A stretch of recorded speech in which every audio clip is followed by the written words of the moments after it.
अस्सलामुअलैकुम रहमतुल्लाहि वबरकातुहू। पिछले वीडियो में हम लोगों ने परिवार की आवश्यकता पर बात की थी। आज हम लोग इस्लामिक व्यवस्था परिवार के सिलसिले में क्या है, इसको जानने से पहले हमें कुछ अरब की उस जाहिल स्थिति को समझना होगा जब मोहम्मद सल्लल्लाहु अलैहि वसल्लम उस धरती पर आए थे। अरब के अंदर उस वक्त आप जितनी भी तरह की बुराई सोच सकते हैं, तकरीबन वो तमाम बुराई वहाँ मौजूद थी, जिसमें सबसे बड़ी बुराई यह थी कि हर इंसान शराबखोरी में मुब्तला था। लड़कियों को जिंदा दफन कर दिया जाता था। औरतों की कोई हैसियत नहीं थी, उनका सिर्फ इस्तेमाल किया जाता था। और इतनी गंदी चीजें वहां थी कि बाप के मरने के बाद सौतेली माँ से भी उनके बच्चे शादियां कर लिया करते थे। औरतों का समाज में कोई भी स्थान नहीं था। बहु विवाह की प्रथा ज्यादा थी।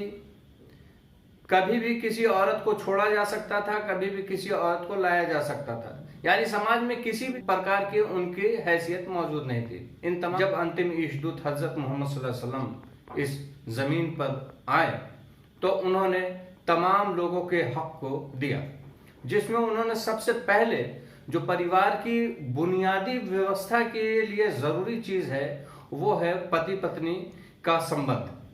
उसके बारे में अल्लाह के रसूल सल्लल्लाहु अलैहि वसल्लम ने जो विस्तृत जानकारी दी, हिदायत दी, उस पर हम लोग आज चर्चा करेंगे।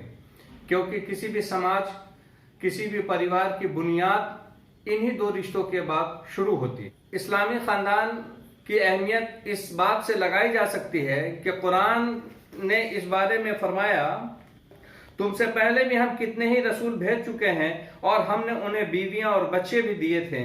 परिवार से जो धर्म और अखलाक की ऊंचाई मिलती है वो आपको कहीं और नहीं मिल सकती। हमदर्दी, सहयोग तथा भलाई, ये सारी चीजें हमें अपने ही परिवार के बिहाफ में मिलती है। इसमें एक चीज और आती है कि हम परिवार के साथ रह के आत्म संयम कितना रख सकते हैं, अपने अंदर सुधार कितना ला सकते हैं। चूंकि आप अगर देखना चाहे तो वो इंसान हरगिज मोहब्बत उसके अंदर नहीं आ सकती है जो इंसान अपने औलाद की जो मोहब्बत आएगी वो दूसरे के कंपैरिजन में नहीं आ सकती। जो अपने परिवार से मोहब्बत होगी वो दूसरे के लिए नहीं आ सकती है। तो गोया एक परिवार चलाने वाला ही एक व्यक्ति उस मोहब्बत को, उस हमदर्दी को समझ सकता है, वो संयम रख सकता है। चूंकि उसको मुख्तलिफ जराए से गुजरनी होती है, मुख्तलिफ तकलीफों से उनकी जरूरतों को पूरी करते हुए गुजरनी पड़ती है। सिर्फ यही नहीं बल्कि एक सामाजिक हैसियत और मजहबी हैसियत दोनों को मिला करके परिवार बनता है। इसमें धार्मिक नैतिक हैसियत भी प्राप्त होता है। जो भी पारिवारिक जिंदगी गुजारता है वो वास्तव में पैगंबरों के तरीके पर ही जिंदगी गुजारता है।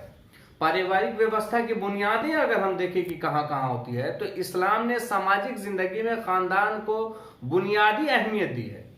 और इस्लाम जैसा पारिवारिक व्यवस्था पसंद करता है उसकी रूपरेखा स्पष्ट की गई। यानी पूरी तौर से ये बात आपके जहन में ला दी गई है कि इस्लाम जिस व्यवस्था को, जिस पारिवारिक व्यवस्था को चाहता है उसकी एक एक चीज, एक एक लोगों के अधिकार, एक एक रिश्तेदारों के अधिकार उसने डिफाइन कर दिए हैं।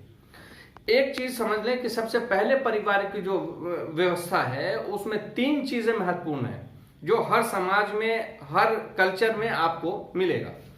लैंगिक व्यवहार जो होता है, जनरली हम लोग लड़के लड़कियों में आपने जैसा देखा कि जिंदा लड़कियों को दफन किया जाता था, उसके बारे में हिदायत थी। लड़कों को लोग ज्यादा पसंद करते हैं, ज्यादा मानते हैं, उसको मजबूती का सहारा समझते हैं। उसके बनिस्बत पर लड़कियों का अधिकार नहीं है, न उनको विरासत में अधिकार। इस्लाम ने तमाम कुर्तियों को दूर करके लड़के और लड़कियों में कोई फर्क नहीं दिया।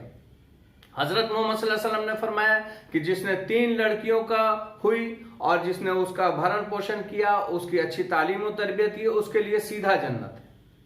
उस जमाने में ये बात कही जा रही है जिस जमाने में लड़कियों को जिंदा दफन किया जाता था। कुरान इस बारे में कहता है, और जब जिंदा की गई लड़कियों से पूछा जाएगा कि तुम किस वजह से जिंदा की गई थे, यानी आखिरत में ये सवाल उन लोगों से किया जाएगा जिन्होंने अपने बच्चों को जिंदा दफन किया गया था। बताइए कि इसका कसूर क्या था इस छोटी सी बच्ची का।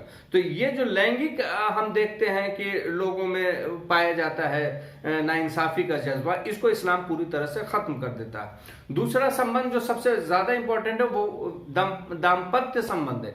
वैवाहिक जीवन के बारे में, पति पत्नी के जो संबंध है इसके बारे में एक विस्तृत जानकारी अल्लाह के रसूल सल्लल्लाहु अलैहि वसल्लम और कुरान हमें इसकी रहनुमाई करता है।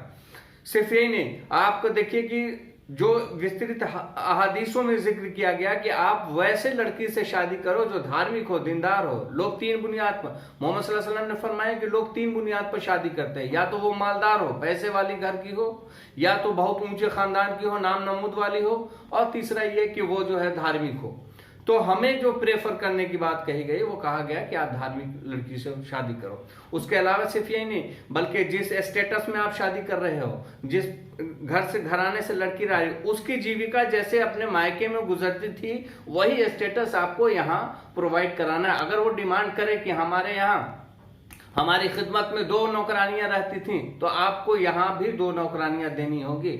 ये अधिकार है उसका कि आप जो खाना आप खाते हैं, अल्लाह के रसूल सल्लल्लाहु अलैहि वसल्लम से किसी ने पूछा कि मोहम्मद सल्लल्लाहु अलैहि वसल्लम, हमारा औरतों का हम पर क्या अधिकार है? आपने कहा कि जो तुम खाते हो खिलाओ, जो तुम पहनते हैं पहनाओ। उस जमाने में खाना भी उनका अलग था, पहनाना भी अलग था। घटिया खाना खिला दिया, घटिया कपड़ा पहना दिया, उन तमाम चीज नहीं। जो आप खाते हैं, जिस स्टैंडर्ड का आप खाते हैं, बल्कि इससे बढ़ के कहा कि जो जिस स्टैंडर्ड का वो अपने माँ के यहाँ इस्तेमाल करती थी, अगर वो डिमांड करती है तो आपको देना पड़ेगा। उसके बाद रिश्तेदारों के अधिकार एवं कर्तव्य, इसके बारे में जो है पूरी तरह से परिवार केवल पति पत्नी और बच्चे का नाम नहीं है, बल्कि इसका दायरा व्यापक एवं विस्तृत है और इसकी नैतिक एवं कानूनी अपेक्षाएं हैं जिनका पूरा होना जरूरी है, अन्यथा परिवार अपनी सार्थकता खो देता है।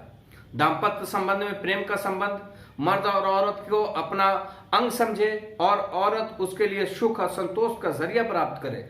कुरान कहता है अल्लाह की निशानियों से यह है कि उसने तुम्हारे ही लिए, तुम्हारे ही जिन्स से, तुम्हारे ही जाति से, यानी तुम्हारी मानव जाति से ही तुम्हारे लिए एक जोड़ा पैदा किया ताकि तुम उनके पास सुकून हासिल करो, और उसने तुम्हारे दरमियान मोहब्बत और रहमत पैदा की।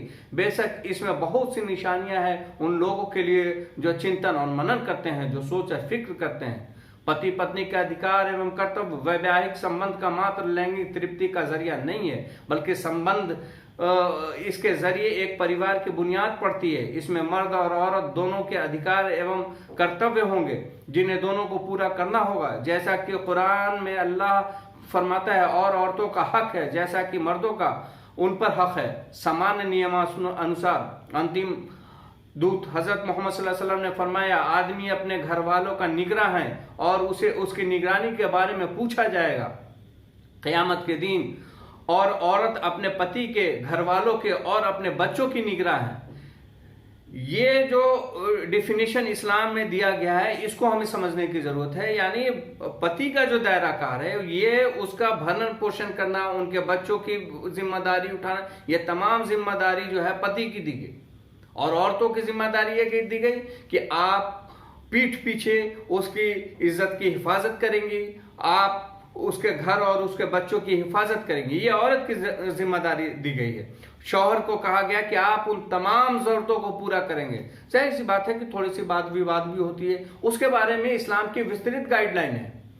कुरान के अंदर जब हम पढ़ेंगे तो उसमें देखेंगे कि जब ऐसे औरत करने लगे और तुम्हारी बातों को ना माने और जिद और हठधर्मी पर आ जाए तो उसके साथ बैठ करके बातचीत करो आपस में। अगर इससे भी बात नहीं बनती है तो 2-4 लड़कियों वाले के खानदान से लोगों को बैठाया जाए, और इसमें मर्द पर ज्यादा जिम्मेदारी बढ़ती है कि वो धैर्य और संयम से काम ले और उन रिश्तों को जिसकी बुनियाद बहुत मजबूत और गहरी है उसको बचाए रखने के लिए हर संभव कोशिश करें। कोमलता के साथ अल्लाह ताला ने औरत को बनाया है, इसलिए उसकी नरमियत को, उसकी उस नजाकत को समझते हुए, उसकी कोमलता को समझते हुए हम पर यह जिम्मेदारी है कि उसको बहुत प्यार से इस हर मामले को टेकल किया जाए, हर मामले में धैर्य और संयम से काम लिया जाए ताकि परिवार की जड़ें मजबूत हो। इसके अलावा परिवार की जो इस्लामी ख़ानदान यहीं पर ख़त्म नहीं होता है। इसके बाद वालिदैन के हुकूक, यतीमों के हुकूक, रिश्तेदारों के हुकूक, दूर के रिश्तेदारों के हुकूक, नज़दीक के रिश्तेदारों के हुकूक, विरासत का तकसीम, ये तमाम पर इस्लाम ने बहुत ही गहरी चर्चा की है, बहुत ही विस्तृत चर्चा की है। इसके बारे में इंशाअल्लाह हम लोग फिर कभी विस्तार से वीडियो बनाएंगे। धन्यवाद।